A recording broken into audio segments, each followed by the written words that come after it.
자, 4교시 진행하겠습니다. 일단 한 3시까지는 식사 시간을 갖고요. 3시부터 일단 6시까지는 6시 이전에 끝내드리겠습니다. 6시까지는 요 특강 입니다. 2시간에 걸쳐서. 자, 조금 더 하죠. 132쪽에 보면 가로 3번에 주택 등 건축물을 분양받을 권리의 산정 기준이라는 표현 나오죠. 분양받을 권리의 산정 기준.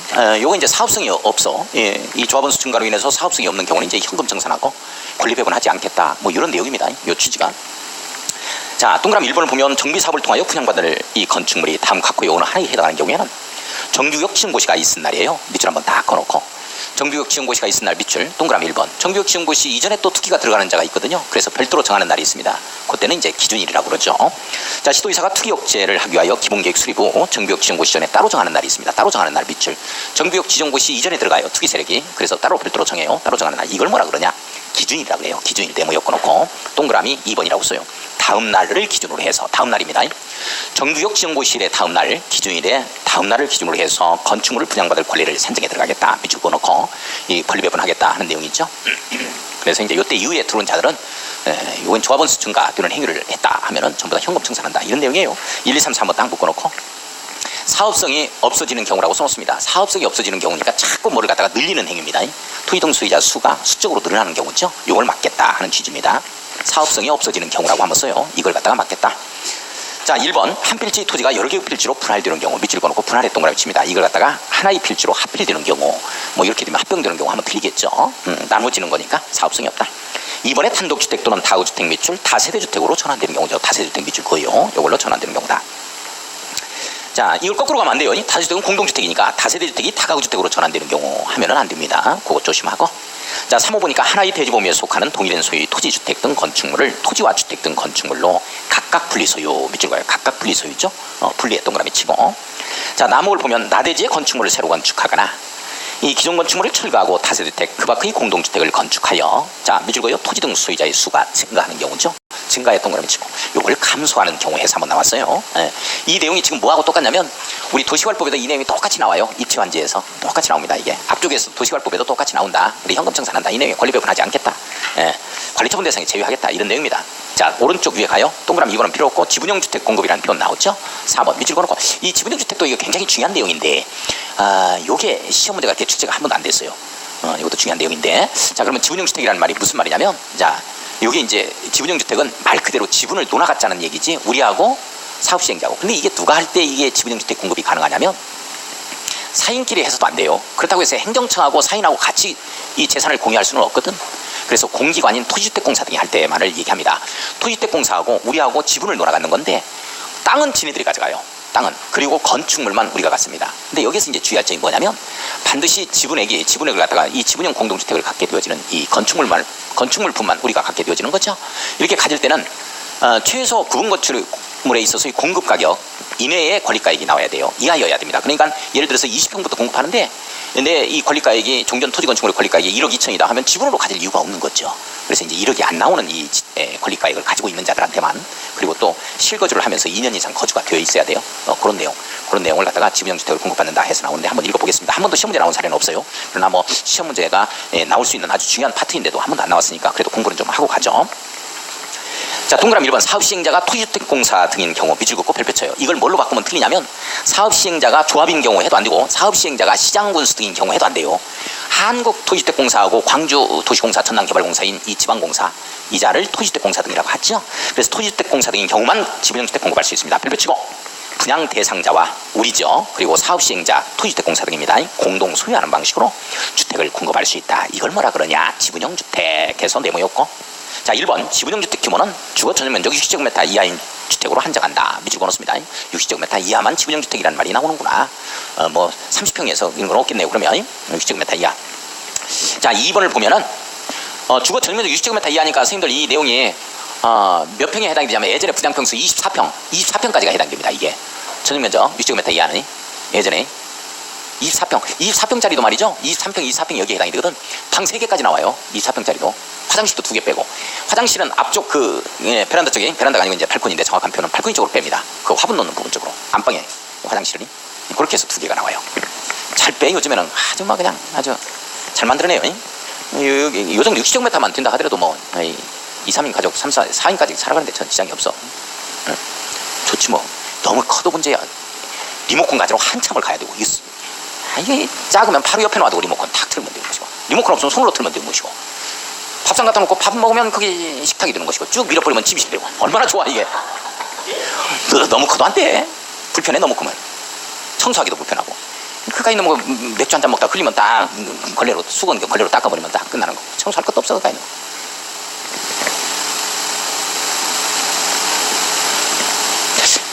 자, 60제곱미터 여러분 공급합니다. 자, 2번. 지분형 주택의 공동 소유기간은 소유권을 취득한 날부터 10년의 범위에서, 며칠 후에 10년의 범위에서 사업 시행자가 정한 기간으로 한다. 보통 10년으로 지분형 주택을 같이 공유합니다. 3호. 지분형 주택의 분양 대상자는 다음의 요건을 모두 충족한 자로 하는데요. 자, 과목을 보면 사업 시행인가 고시를 산정한 종전에 소유했던 토지 또는 건축물의 가격이, 밑줄 가야 돼요. 자, 토지 또는 건축물의 가격이 종전에 소유했던 주택의 분양가격 이하에 해당하는 사람만 지분으로 주는 것이지, 이하 동그라미 쳐야 돼요. 분양가격 이상에 해당하는 사람 이렇게 바꾼다고. 이러면 안 되지. 분양주택으로 그냥 공급받으면 되지. 뭘 지분으로 받아. 이하일 때만 지분으로 받는다. 이렇게 됩니다. 나목을 보면 세대주로서 정비계획의 공람 공고일 당시 해당 정비구역에 2년 이상 실제 거주한 사람, 2년 이상 실거주입니다. 밑줄 한번 그어놓고 다목을 봅니다. 정비 사업의 시행으로 철거되는 주택 외에 다른 주택을 소유하고 있지 아니한 사람. 자, 밑줄 그어요. 주택 외에 다른 주택을 소유하고 있으면 안 돼요. 자, 밑줄 그어놓고 이런 요건을 충족할 때다. 동그라미 2번은 뭐 임대부 주택법에 따른 임대부 분양주택으로 전환 공급한다는 얘기인데, 그건 뭐 알 거 없고, 자, 그 정도만 체크 한번 해보고. 자, 가로 5번 건축물 등의 사용수익 정지 및 철거 이렇게 나와주죠. 선생님들 나와요? 자, 요 내용 뭐 보기 전에 다시 한번 정리합시다. 우리 관리처분 계획 인가고시라는 말이 무슨 말이냐 하는 거야. 관리처분 계획, 권리 배분 계획을 작성을 해서 모든 행정 계획은 들어주고 도장 찍고 오픈시키는 틀로 갑니다. 들어주는 게 기사에서만 14일 나와요. 기본 계획 공람과 사업 시행 계획 공람에서만 14일이 나오는 거고, 나머지는 무조건 모르겠다 30일로 잡아갑니다. 30일 이상 공람을 하고, 인가 떨어지죠. 시장 운수 등의 인가입니다. 오픈되는 걸 고시라고 하는 것이죠. 사업 시행 인가 고시가 있으면 어떤 효과가 있게 되어지는 거냐? 권리 배분이 끝나서 인가를 받았으니까 이걸 비워줘야 돼요. 그래야 이걸 들어앉히는 거니까. 따라서 종전에 있어서 종전 토지 건축물이죠. 종전의 토지 건축물에 사용수익이 제한을 받습니다. 사용수익 할 수 없다가 되는 것이죠. 자, 그 다음에 권리배분 끝나고 나서 인가 받고 나서 건축물을 철거해야 됩니다. 건축물을 철거하는 시점이 바로 어느 시점이다. 관리처분 인가고시고 시점이다. 인가 권리배분이 끝나서 동호수 배정이 돼야 돼요. 그래야 여기에서 건축물을 철거할 수 있습니다. 자, 그 다음에 인가고시가 인가가 있게 되어지면 민법 등 일부 규정을 적용하지 않습니다. 민법 등 일부 규정을 적용한다, 적용하지 않는다, 적용하지 않는다 이렇게 되는 거죠.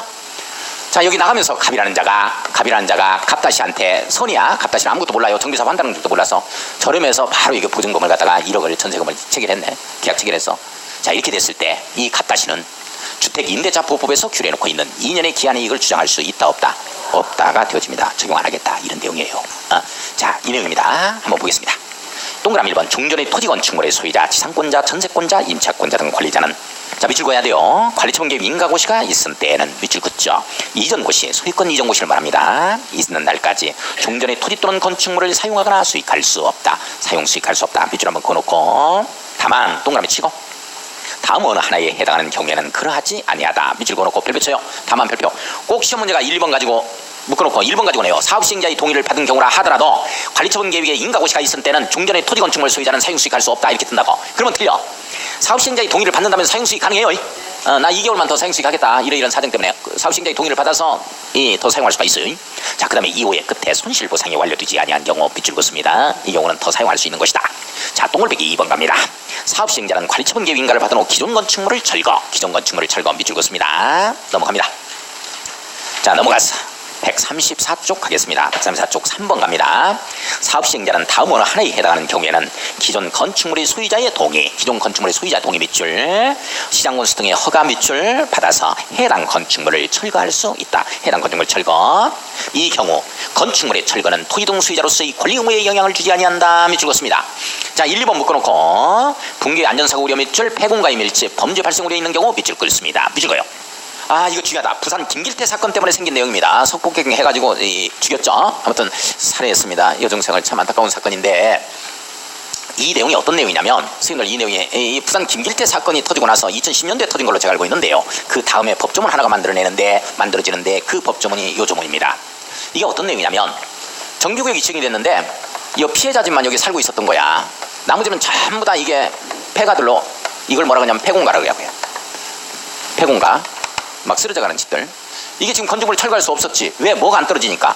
관리처분 인가가 떨어져야 된다고. 동호수 배정이 떨어져야 전부 다 이게 동호수 배정이 나와줘야만이 이 인가 받고 나서 건축물을 철거할 수 있습니다. 근데 그 전이란 말이지. 그 전이니까 당연히 여기서 피해자 집은 살아갈 수 있었죠. 피해자 집은 살 수 있었죠. 근데 주변이 전부 다 여유가 있는 집들이라 이사를 갔단 말이지. 근데 이 집만 이사를 안 간 거야. 여기에서 폐공가에서 빈 집에서 누가 김길태가 담요덮고 살았던 거죠. 그러면서 이 여중생을 보았던 거야. 그러면서 이제 성폭행을 해서 이제 그때 시체를 갖다가 못 찾았죠. 근데 2층 물 탱크 속에서 찾았어요. 끔찍한 사건인데. 예, 그래서 이제 안 되겠다. 관리처분 인가가 이게 안 나왔다 하더라도 동호수 배정이 나와서 뭐 인가를 받지 않았다 하더라도 그 전에 밀어버리자는 거야. 이런 자들의 동의 없고 허가 받아서 건물 밀어버리자. 이렇게 되면 여기에서 이제 우범지대가 이제 없어지는 거니까 그런 이제 범죄 발생 우려는 좀 없겠죠. 이렇게 없애버렸을 때 관리처분 하는데 지장을 주면 돼 안 돼? 없애버렸을 때 관리처분이 지금 안 됐거든. 인가가 안 떨어져서 관리처분 하는데 지장을 주면 돼요 안 돼요? 안 되겠지. 그래서 권리 의무에 영향을 주지 않는다. 관리처분 하는데 지장이 없도록 하겠다 하는 내용이요. 뭔 말인지 이해 가요? 그 내용이야. 이 내용이. 자, 오른쪽 갑니다. 135쪽에 보면 시공보증이라는 표현 나오죠? 자, 이게 시공보증이 이 법이 개정된 내용이에요. 이게 중요한 내용인데 시험 문제가 그렇게 출제가 안 됐어요. 자, 한번 보겠습니다. 여기 딱 안으로 할게 한 군데가 있거든. 조합이. 그러니까 이 내용이 어떤 내용이냐면 이런 내용이요. 현대건설을 시공자로 선정해서 했는데 현대건설이 부도나 버린 거예요. 어떡할 거냐 하는 거야. 우리가 지금 돈이 있어가지고 정비사업 하냐고. 금융기관에 돈 빌려가지고 하는 건데 전부 다. 금융비용이 어마어마해요. 이자가. 그래서 빨리빨리 조속히 해야 되는데 안 하면 어떡할 거냐. 이 부도나 버리면. 그래서 이제 현대건설은 시공자로서 보증을 받자. 시공보증서를 제출하는데 이게 시공보증서를 누구한테 제출했냐면 시장군수 등인 행정청한테 제출했었다고. 행정청의 관리감독을 받기 때문에. 그런데 이게 법이 개정됐어요. 조합의 관리감독을 받도록 돼 있다고. 그래서 조합에 제출해야 한다는 말로 바뀌었다고. 그 부분이 중요해요. 그거 하나만 펼치자고요. 자, 잘 봐요. 조합이 정비사업을 시행을 위하여 시장군수 등 토지택공사 등이 아닌 자를 시공자로 선정한 경우. 자, 밑줄 그어야 돼요. 시장군수 등 토지택공사 등이 아닌 자를 시공자로 선정한 경우는 이제 이 보증서 제출해라. 이런 내용이야. 시공보증자는 도급받은 공사의 보증을 위하여 국토교통부령이 정하는 기관에 시공보증서를 밑줄 그어요. 조합에 제출하여야 한다. 밑줄 그어놓고 조합 동그라미 쳐요. 조합에 제출해야 한다. 이렇게 나와야죠. 이거 별표 칩니다. 이걸 조합 밑에다 써놔요. 시장군수 등에게 이렇게 써놔요. 시장군수 등에게 제출하자. 꼭 시험 문제 이렇게 뜰 거야. 그러면 틀린다고. 이거 조심하고. 자, 중공인가. 자, 중공인가권자는 누구예요? 시장군수 등이죠. 중공인가권자는 누구다? 시장군수 등이다. 이렇게 되는 거야. 시장군수 등 인가권자. 그러면 시장군수 등이 정비사업을 시행한 시행자였다 하면은 시장군수 등이 정비사업을 완료한 때는 중공인가 파대한다면 말이 안 되죠. 그래요 안 그래요? 자, 그래서 뭐라고 해야 돼요? 공사 끝났다 해서 공사 완료 공고하면 되죠. 그래서 공사 완료 고시하자. 이렇게 이제 나오는 거야. 이렇게. 따라서 중공인가 또는 공사 완료 고시 후에 지체 없이에 걸립니다. 여기서부터는 중공인가부터는 지체 없이에 걸려요. 자, 지체 없이 대토 작업을 거쳐서 대지 확정 측량이죠. 대지 확정 측량하고 자, 그 다음에 토지 분할입니다. 토지 분할 절차를 거쳐서 소유권을 이전하자. 이제 이렇게 된다고. 자, 보겠습니다. 중공인가. 1번 시장군수가 아닌 사업시행자는 밑줄 그어놓고 이걸 어떻게 바꿔 시험문제 냈어요? 시장군수인 사업시행자는 중공인가 발휘한다 이렇게 떴다고. 틀렸죠? 아닌 사업시행자가 인가받는 겁니다. 정비 사업에 관한 공사를 완료한 때에는 시장군수 등의 중공인가를 발휘한다. 중공인가를 발휘한다. 밑줄 그어요. 자, 동그라미 2번 시장군수 등은 준공인가를 하기 전이라도 완공된 건축물이 사용에 지장이 없는 등. 자, 완공된 건축물이 사용에 지장이 없는 등 밑줄 중공인가를 하기 전이라도 밑줄 그어야 돼요. 과연 인가를 할 수 있느냐 하는 거죠. 사용하게 할 수 있느냐. 대통령이 정하는 기준에 적합한 경우에는 입주 예정자가 완공된 건축물을 사용할 수 있도록 밑줄 그어야죠. 입주 예정자가 완공된 건축물을 조합원이 사용할 수 있도록 사업 시행자에게 허가할 수 있다. 밑줄 그어요. 조합에게 허가할 수 있다 이 뜻입니다. 내용 크로스 해버리면 틀립니다. 입주 예정자가 완공된 건축물을 사용할 수 있도록 사업 시행자에게 허가할 수 있다. 이렇게 되는 거죠. 다만 동그라미 치고 시장군수 등이 사업 시행자인 경우에는 밑줄 긋습니다. 허가를 받지 아니하고 입주 예정자가 완공된 건축물을 그대로 사용하게 할 수 있는 것이다. 밑줄 한번 그어놓고 자, 가로 3번. 자, 신설 별표 한번 치고 별표 치고 신설됐다. 준공인가 등에 따른 정비구역의 해제입니다. 동그라미 1번 정비구역의 지정은 준공인가 고시가 있은 날 밑줄 두 줄 그어요. 다음 날에 해제된 것으로 본다. 밑줄 그어요. 준공인가 고시일에 해제된 걸로 봐. 다음 날에 해제된 걸로 봐. 다음 날 준공인가 고시가 있은 날에 다음 날에 해제된 것으로 본다. 자, 아까 뭐 분양 신청에서 제1인자, 뭐 처리한 자, 하지 아니한 자, 뭐 이런 거 탈 수 없는 자 이런 자들이 나오면 간다고요. 현금 받으러 와라 그러니까 간다고요. 그러니까 여기에는 이제 준공인가 고시가 있은 날 준의 동그라미 다음 날이죠. 준다 해. 현금 준다 해. 해제된 것으로 본다. 준다 해. 이거 다음 날이에요. 아까는 사고가 터진 날이요. 터진 날은 다음 날이요. 매도 청구. 터진 날이었지? 사고 터진 날이었지? 사업시행인가 고시가 있은 날이었지? 그날부터 30일이었죠. 이건 준다 해. 준공인가 고시가 있은 날 다음 날에 해제된 것으로 본다. 준다 해. 관리처분 계획을 수립하는 경우는 이전고시가 있을 때 밑줄 그어요. 이 경우 동그라미 치고 지방자치단체는 밑줄 해당 지역을 지구단위 계획으로 관리해야 한다. 밑줄 그어놓고 지구단위 계획으로 관리하자. 밑줄 그어놓습니다. 자, 동그라미 2번. 정비구역의 해제는 조합의 존속에 영향을 주지 아니한다. 밑줄 그어놓습니다. 정비구역이 해제되면 조합이 해제된 것으로 본다면 맞아 틀려? 틀린단 말이야. 왜 그러냐면 정비구역이 해제됐다 하더라도 권리관계가 불안정해서 소송에 말리는 경우들이 많거든. 이렇게 되면 언제까지나 조합의 효력은 유지되는 거야. 내용 아시겠어요? 해제됐다 그래서 같이 소멸되는 건 아닙니다. 해제되는 거 아니다. 소유권 이전 고시. 자, 소유권 이전 고시 1번 사업시행자는 공사 완료가 고시가 있은 경우에는 밑줄 그어요. 준공인가 후에 이거죠? 선생님도 준공인가 후에 공사 완료 고시 있겠죠? 이렇게 되면 지체 없이 네모 발표. 이걸 20일, 30일, 60일로 바꿔요. 대지 확정 측량 밑줄 동그라미 1번, 토지 분할 밑줄 동그라미 2번. 대지 확정 측량은 여기서 말하는 게 공법상 대지 확정 측량이지 공시법에서는 이게 지적 확정 측량과 지적 현황 측량을 다 얘기합니다. 지적 확정 측량은 새로이 지적을 확정 짓는 측량이고 땅 모형도 달라졌을 거니까. 그 다음에 지적 현황 측량은 건축물의 현황을 등재하기 위한 측량입니다. 이런 것들을 다 얘기한다라고 생각을 해주시면 돼요.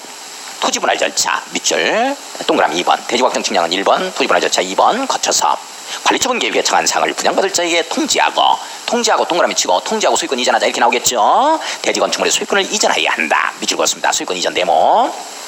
다만 정비사업의 효율적 추진을 위하여 필요한 경우에는 당해 정비사업에 관한 공사가 전부 완료되기 전에 완공된 부분에 대하여 밑줄 그어요. 완공된 부분에 대하여 준공인가를 받아 밑줄 대지 또는 건축물별로 이를 분양받을 자에게 소유권을 이전할 수 있다. 없다라고 뜹니다. 이거 조심해요. 소유권 이전할 수 있다. 별표 치고. 자, 동그라미 2번. 사업시행자는 대지 및 소유권을 이전하고자 하는 때에는 그 내용을 지방자치단체 공부에 고시한 후 이를 시장군수에게 보고하자. 이 경우 동그라미 치고 별표. 대지 또는 건축물을 분양받을 자는 이 고시가 있은 날의 다음 날에 그 대지 또는 건축물에 대한 소유권을 취득한다. 쭉 밑줄 그었습니다. 자, 소유권 취득하는 시점이죠. 이 시점. 소유권 이전고시를 다음 날에 소유권을 취득합니다. 지금 요 내용이죠. 자, 등기 청산금 나오죠. 자, 등기 청산금 여기 봐요. 소유권 이전고시를 다음 날 소유권을 취득했으니까 등기해야 되겠어요. 등기는 촉탁과 신청에 관한 일괄 등기를 뜻하는 겁니다. 개별 등기 안 돼요. 소유권 이전고시 며칠 내 등기? 지체 없이 등기. 여기는 지체 없이 등기야. 우리 도시관리 사업이 14일 내 등기. 이 꼭 구분해 줘야 돼. 정비법은 지체 없이 등기. 그리고 도시관리법은 14일 내 등기. 도시관리 사업은 14일 내 등기. 우리 여기에는 지체 없이 등기. 우리가 등기할 때는 정신없이 등기. 안 웃으란 말이에요. 안 웃지 않았으니까 뭐 기대도 안 해. 자, 봐요. 등기 청산금 갑니다. 이제 여기까지만 하고 끝내려고 그러더니 안 되겠어. 수업 태도가 안 좋아서 건축법까지 가열명이야.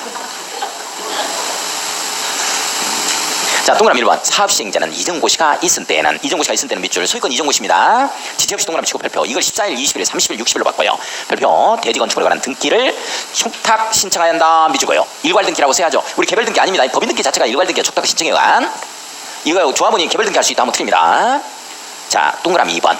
타등기 제한. 동그라미 2번. 타등기 제한. 정비 사업에 관하여 소유권 이전고시가 있은 날부터 등기가 있을 때까지는 저당권 등의 다른 등기를 하지 못합니다.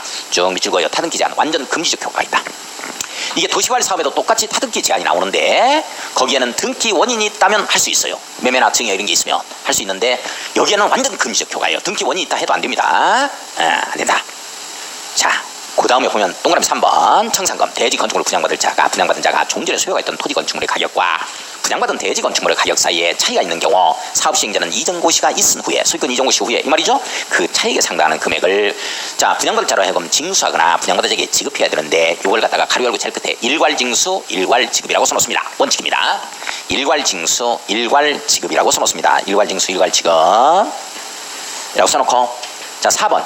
사업시행자는 정관 등에서 분할징수 분할지급을 정하고 있거나 자 밑줄 그어요. 정관 등에서 정하고 있거나 밑줄 동그라미 1번 총회 의결을 거쳐 따로 정하는 경우 밑줄 동그라미 2번 관리처분 계획인가 후부터 이 소유권 이전고시가 있은 날까지 일정 기간별로 분할징수 분할지급할 수 있다. 밑줄 한번 꺼놓고 자 분할징수 분할지급할 수 있다. 밑줄 그으세요. 자 우리가 분할징수 분할지급은 도시관리 사업에도 두고 청산급에서 정비사업에도 두게 됩니다. 그러나 원칙은 일괄징수 일괄교부인데 분할징수 분할교부 할 수 있는데요. 도시관리 사업은 이자를 붙인다면 분할징수 분할교부 한다 이렇게 나와. 그러나 여기는 이자 붙여서 하는 게 아니야. 정관에서 정한다. 총회 의결을 거쳐서 정하고 있다면 분할징수 분할교부가 가능하다. 이게 다른 점이야.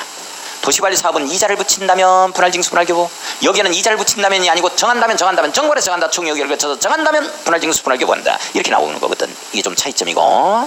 자, 그 다음에 보면 자, 동그라미 5번에 자, 세 번째 줄 끝에 징수를 위탁할 수 있다. 밑줄 그어놓고 가로 열고 위탁수수료 100분의 4 써놔야죠. 위탁수수료 100분의 4라고 써놓습니다. 우리 공법상 위탁수수료 무조건 얼마다? 100분의 4다. 자, 동그라미 6번 갑니다. 청산금을 지급받을 권리 또는 이를 징수할 권리는 이전 고실의 다음 날부터 5년간입니다. 5년간 동그라미 치고 행사하지 않으면 소멸한다. 자, 권리유예 잠자는 자를 보호할 필요가 없다는 취지 법조문입니다. 소멸시효. 우리 공법상 소멸시효는 무조건 채권 소멸시효는 몇 년? 5년으로 갑니다. 5년 무조건 대답해 주셔야 돼요. 7번 물상대입니다. 정비구역에 있는 토지 또는 건축물의 저당권을 설정한 권리자는 사업시행자가 저당권이 설정된 토지 건축물의 소유자에게 청산금을 지급하기 전에 압류 절차를 거쳐서 밑줄 그어야 돼요. 청산금을 지급해버리면 안 됩니다. 지급하기 전에 압류 절차를 거쳐서 저당권을 행사할 수 있다. 저당권이라는 것 자체가 당의 목적물을 점유하지 아니하고 지배하는 관념상 지배하는 강력한 담보물권입니다. 따라서 당의 목적물이 소멸이 돼버리면 이 저당권도 같이 소멸되죠. 그래요? 따라서 이게 이 저당권의 가치적 변형물인 이런 거에 압류 절차를 거쳐야만이 물상대위권을 행사할 수 있습니다. 그렇지 않으면 물상대위권 행사 못해. 이 얘기가 무슨 얘기인지 이해가요? 제가 말씀드린 거? 예를 들어서 주택이 있어. 주택이 있는데 농협에서 저당권을 잡고 나한테 1억을 빌려줬다고 3억짜리인데 근데 학교 갔다 오니까 주택이 없어져 버려서 지진 나가지고 쏙 들어가 버린 거야. 땅속으로. 이렇게 들어가 버리면 지금 1억을 은행에서 빌린 1억을 내가 갚을 의무가 있어 없어? 응? 갚아야 돼? 안 갚아도 돼? 갚아야 돼? 나를 보고 빌려준 거야. 내 집을 보고 빌려준 거야. 집을 보고 빌려준 거야. 당의 목적물이 소멸이 되면 저당권도 소멸돼. 안 갚아도 되는 거야. 어떻게 왜 갚아? 나를 보고 빌려준 게 아니잖아. 내 주택이 있으니까 그걸 갖다가 이자까지 받겠다는 거 아니야. 당의 목적물이 소멸이 되어버리면 갚을 필요가 없어요. 근데 내가 화재보험에 재보험에 들었네. 3억이 나왔어. 3억을 내가 수령을 했어. 갚아야 돼? 갚을 필요 없어? 갚을 필요 없다니까. 갚을 필요 없다니까. 그 집을 보고서 한 거지. 내가 돈을 1억을 빌려준 거지. 나를 보고 빌려준 게 아니라고. 나는 여기에 사후에 이거 어떻게 될지 모르니까 천재지변을 대비해서 내가 보험을 들어놨던 거고 3억 갖다 쓰면 되는 거야. 자랑해도 괜찮아요? 그걸 내가 재보험을 들었던 걸 3억을 지급받기 전에 반드시 압류 절차를 거쳐야 돼. 은행은. 그래야 1억을 나한테 회수할 수 있는 거야. 그렇지 않으면 할 수 없는 거야. 이 압류한다는 얘기는 무슨 말이야? 목적물을 확정짓는 수단이라고. 절차에 해당이 되는 거야. 당연히 목적물이 소멸이 됐는데 뭐 어떻게 해서 내가 갚아? 뭘 갚아 내가? 나는 더 손해인데? 나를 보고 빌려줬으면 내가 갚아야지. 채권이니까. 그냥 물건이란 말이야.